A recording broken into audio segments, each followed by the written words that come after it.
Hello and welcome to another ATP Geopolitics video with myself, Jonathan MSP. This is a frontline update for the 15th of January 2023. It might be a partial update, not to include Bakhmut, because I don't think I have time. I have to go out and then come back, so I do apologise about that. Hopefully the Bakhmut one will follow later.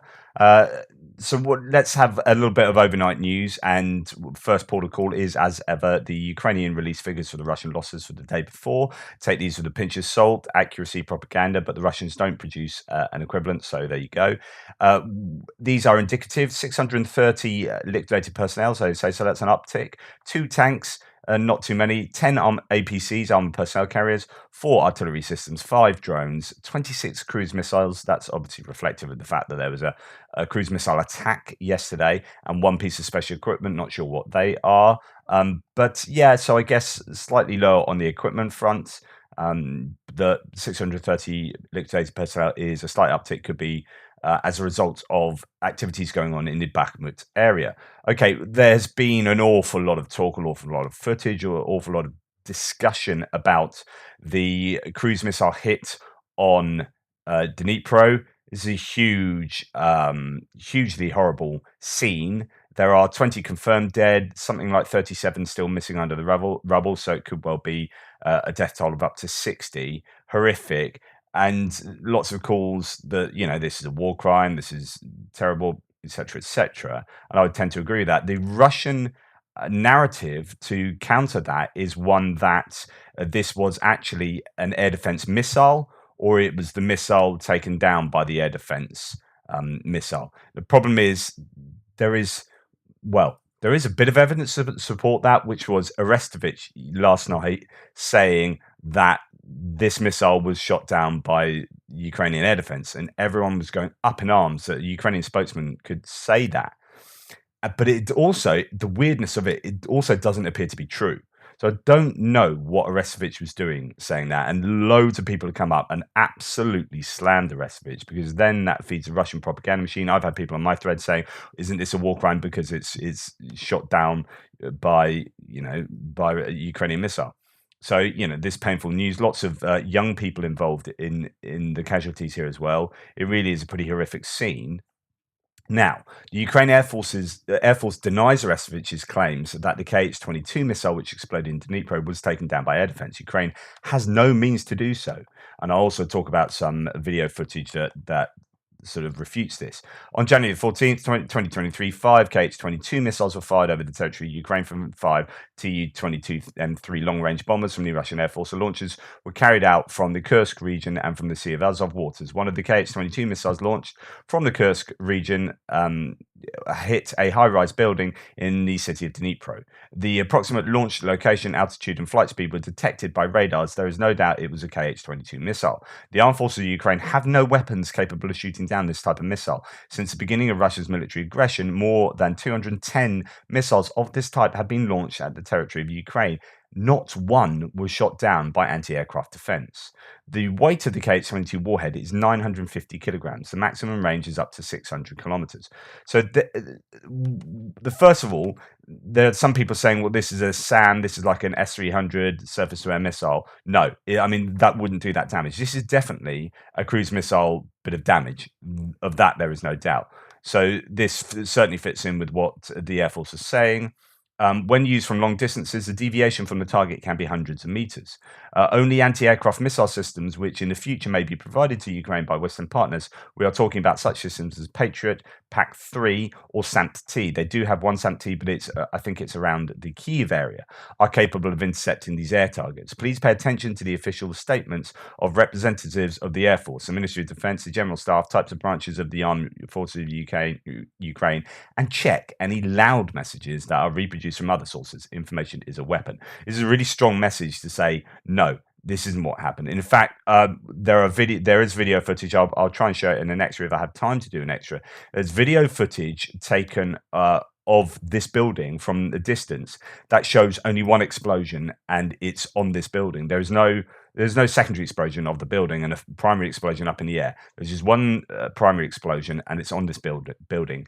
And also, the whole flock of crows takes off from the building when the missile hits the building, not previously in some explosion in the air, and so on and so forth. And it seems that the eyewitness reports seem to indicate that this was just one explosion and not an air defense taking down a missile. So all the things point to Resevich being wrong, and lots of people saying, we don't understand why that was said. Maybe he's trying to big up the fact that they'd hit this missile when they hadn't. I don't know, but either way, it doesn't make Resevich look good. Okay, moving on to other bits of news. Belarus. So, for all Ukraine's reassuring words publicly about no invasion from Belarus, there has to be concern about the amount of equipment around moving to the country. After today's arrival, it's now said that there's more arrivals yesterday. It said there are almost 100 units of Russian hardware assembled. Alarms are sounding. So again, lots of troop carrying trucks or supply trucks, support vehicles, APCs by the looks of it. All sorts of stuff going to Belarus. Again, it's still a worry. Don't know how recent this is from late last night. In total, 18 cruise missiles and 7 guided missiles launched from Su-35 fighters over the Black Sea were shot down. In addition, Russia fired 5 X-22 cruise missiles. It was one of them that hit the multi-story, so X-22 rather than KH-22. I'll have to look into that. A building in Dnipro. In total, 25 out of 38 missiles were shot down. So that could be a lower percentage than is often hoped for. But then that might be as a result of ballistic missiles being involved, although it doesn't indicate that in what was said there. But yeah, there was certainly talk of ballistic missiles yesterday. Could even have been Iranian-produced ones, not sure. Breaking, the UK will send a squadron of 14 tanks. So we've heard 10, 12, 14 in the coming weeks. The government says it will also supply the Ukrainian armed forces with around 30 AS-90s, large, self-propelled howitzers. So that is hugely important. Here is the AS-90 SPG. It's known officially as a gun equipment 155mm L131. It's an armoured self-propelled artillery weapon used by the British Army. It can fire standard charges up to 25 kilometres using 39 caliber long barrel, comparable to the Russian 2S19 MSTA, and 30 kilometres with a 52 caliber one. The maximum rate of fire is 3 rounds in 10 seconds. 6 per minute or for 3 minutes, and 2 per minute for 60 minutes. So you can either do intense or sustained or a burst. So you can do them quicker depending on what your time frame is. Anyway, that will be super useful. 30 SVGs is massive, and as long as there's the ammunition for that, then that is well, some might say just as important as the challenges maybe. Now, the thing about the challenges, and this is super important, is that some people are saying actually they're not that useful. They are really, really good tanks, don't get me wrong, but it's the logistics trail behind that's going to be a really big problem, because only Oman, they've only been exported to Oman, the Challenger 2. That means that UK and Oman use them, which means there isn't a large amount of spare parts. They can also only fire particular types of ammunition. There isn't NATO ammunition, so you'd have to have its own bespoke supply of ammunition and spare parts, and that's really difficult, especially for only 14 tanks. So that's the first thing to say. The importance of this is opening the floodgates for other nations to give other tanks and lots more of them. So this is not so much intrinsically important in and of itself, but extrinsically important for other things happening as a result of this happening. So that, I think, is great. I mean, you'd have to group all these tanks probably together in one place to get that, to optimize the logistics and maintenance trail. The other thing to say, and this is probably a lot wider conversation piece, but I don't understand why the UK or any nation actually doesn't just go, oh, well, here's 75 tanks. Like, we are not going to be invaded by, like, Russia is our main enemy at the moment. The UK is not going to be invaded, and if it does, it would invoke Article 5 of NATO. Right, so this is a super important point. So we're not going to get involved in other battles around the world, most probably in the next few years. But even if we do, we'll still have, several hundred tanks left to be able to use. Like, I don't understand why we have to keep this many tanks, like, active in the UK, ready for something. I mean, this is the something, and we won't lose our tankers. So I don't understand why we don't just go, here's 75, 100 Challenger 2 tanks. Like, have a load of them, because you're doing our work for us. You are fighting against the global threat of the day, right? And I don't understand why other nations don't do the same with their tanks. We could give literally hundreds and hundreds of tanks, not dribs and drabs of 10, 14, 6, 9, 8. Oh, and they've got this motley collection of lots of different stuff. Okay, if there's a problem with the Challenger supply, let's just give you a shed load of Challengers and sort out a decent supply route for all of those Challengers, right? Not having to sort out a supply route for maybe 14, which is a bit of a ball ache. Let's send in 75. I'm a real advocate for Britain. We're not going to get attacked. And if we do, Article 5, that's what it's there for. Okay. We're not going to get attacked. We don't need these tanks sitting on Salisbury Plain, right? Shoot them all over to Ukraine. Job done. 75, 100. Not a problem. I don't understand why that's not happening. Anyway, bit of a rant.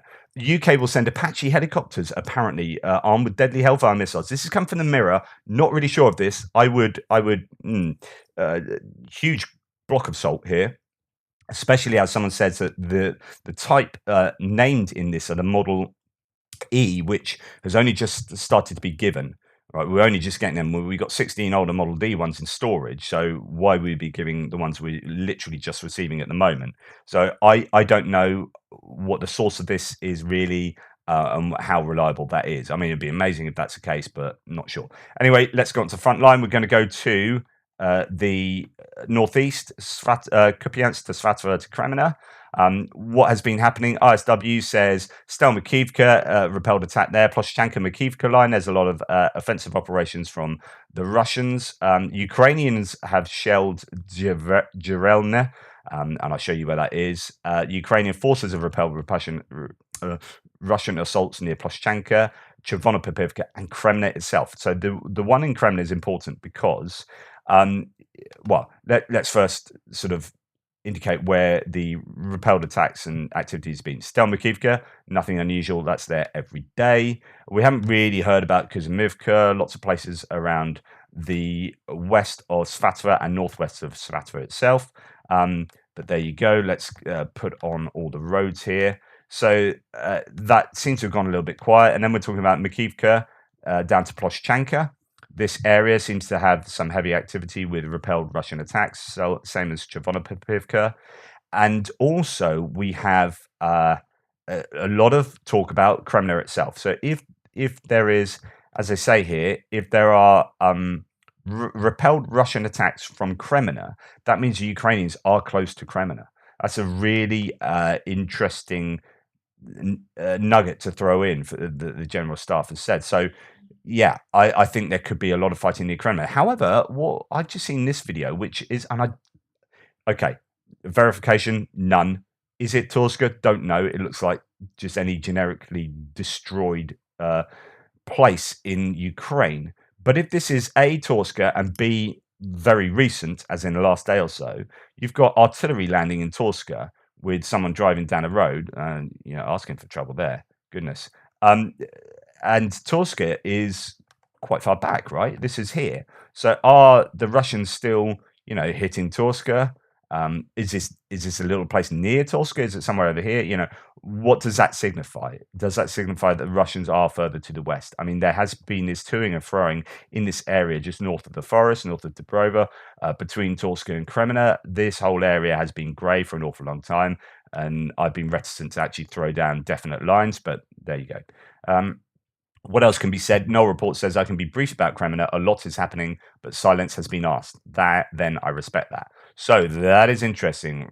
Silence around Kreminna. So there is activity happening, and by the looks of it, very close to the city of Kreminna, and that is certainly something to watch out for in the next few days. I'll be starting to see this much sort of vaunted counterattack. Who knows? We also have a repelled attack in Bilorivka, so that is just south of Kreminna, this northern Bilorivka, because there are two. Ukrainians seem to be defending that all right at the moment, but there is sort of fierce fighting around there.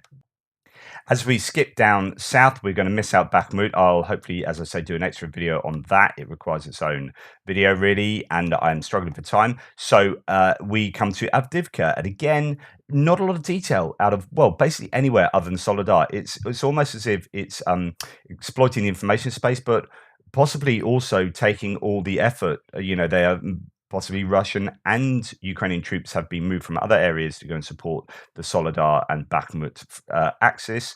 And so everywhere else is relatively quiet. Things are still happening, but there's no territory changing hands. Ukrainian forces repel Russian attacks within 27 kilometers southwest of Avdivka near Vodyane, Pobyeda, and Marinka. That's it. That's all you're getting from the ISW. You've got Rebar saying nothing. You've got no reports saying nothing. You've got Defmon saying Donetsk, the Ukrainians repulsed attacks in the area of Vodyane, Pobyeda, Marinka, and Velika Novosilka. So these are Vodyane here, Pervomaisky here. We haven't heard of Novelsky being, they're being attacked there, but almost certainly will be. Krasnohorivka, Marinka.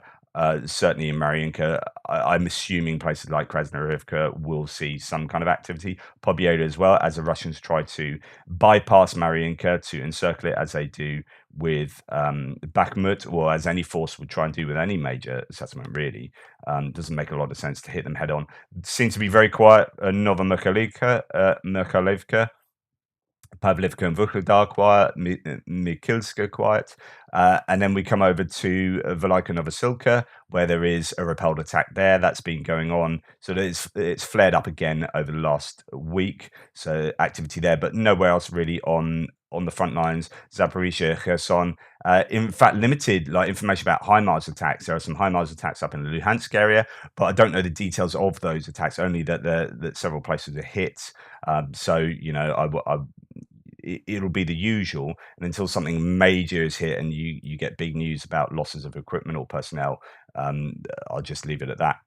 So that's the rather quick update today. I will try and get you that Bakhmut one done later. But in the meantime, thank you so much. Please like, subscribe, and share. Toodle pips, and I'll speak to you soon.